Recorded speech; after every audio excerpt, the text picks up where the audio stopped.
Աստծո դեսպան, ես ուժեղ եմ, որովհետև ներկայացնում եմ փառքի թագավորություն, թագավորական քահանայություն, պսակված Աստծո ողորմությամբ։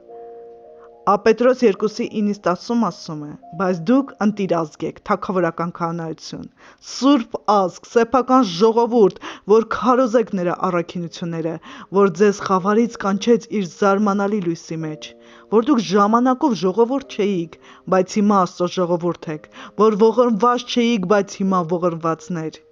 Օլիմպիական խաղերում հաղթողները պարգևատրվում են մեդալով, իսկ նրանց ուսերին գցում են այն երկրի դրոշը, որը ներկայացնում են։ Ինչ կկատարվեր, եթե մրցանակաբաշխության ժամանակ Ամերիկայից ոսկե մեդալակիրը որոշեր, որ ցանկանում է ներկայացնել Կանադան, արդյոք թույլ կտային նրան։ Իհարկե ոչ, նա ընտրված էր որպես Ամերիկայի, ոչ թե Կանադայի ներկայացուցիչ։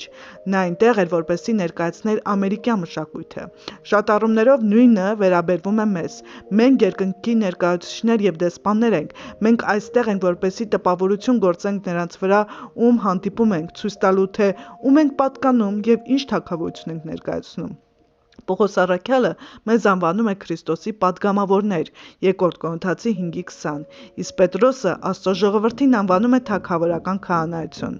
Մենք պատիվ ունենք լինելու և պատգամավորներ և նրա քահանաների թագավորական ընտանիքի մաս։ Ինչու երբևէ պետք է ցանկանանք շեղվել մեր հավատարմությունից և ներկայացնել այնպիսի թագավորություն, որը մեր հորը չէ։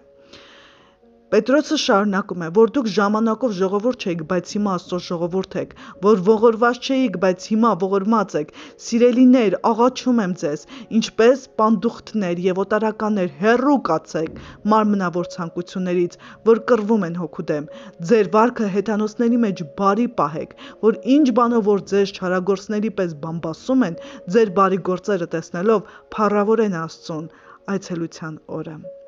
Առաջ մենք Աստծունը չէինք, հիմա նրանն ենք։ Նախկինում մենք Աստծո դատաստանի տակ էինք, հիմա վերապրում ենք նրա ողորմությունը։ Այլ խոսքերով, մի ժամանակ այս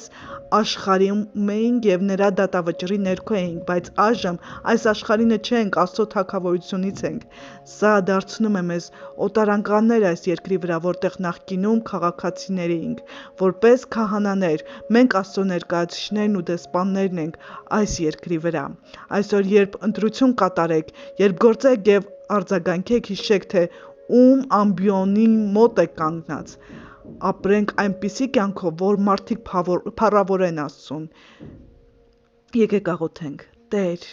ես այնքան հպարտ եմ, որ քո դեսպանն եմ։ Թող իմ կյանքը և իմ գործողություններն արտացոլեն քո բարությունն ու շնորհքը։